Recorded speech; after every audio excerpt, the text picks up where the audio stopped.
جو لوگ یتیموں کا مال ناجائز طور پر کھاتے ہیں وہ اپنے پیٹ میں آگ بھرتے ہیں اور ضرور دوزخ میں ڈالے جائیں گے۔ اللہ تمہاری اولاد کے بارے میں تم کو ارشاد فرماتا ہے کہ ایک لڑکے کا حصہ 2 لڑکیوں کے حصے کے برابر ہے، اور اگر اولاد میت صرف لڑکیاں ہی ہوں یعنی 2 یا 2 سے زیادہ تو کل ترکے میں ان کا 2/3 ہے،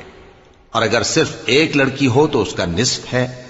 اور میت کے ماں باپ کا یعنی دونوں میں سے ہر ایک کا ترکے میں 6واں حصہ ہے، بشرطے کہ میت کی اولاد ہو۔ اور اگر اولاد نہ ہو اور صرف ماں باپ ہی اس کے وارث ہوں تو 1/3 ماں کا حصہ ہے، اور اگر میت کے بھائی بھی ہوں تو ماں کا 6واں حصہ ہوگا۔ اور یہ تقسیم ترکہ میت کی وصیت کی تعمیل کے بعد جو اس نے کی ہو یا قرض کے ادا ہونے کے بعد جو اس کے ذمے ہو عمل میں آئے گی۔ تم کو معلوم نہیں کہ تمہارے باپ دادوں اور بیٹوں اور پوتوں میں سے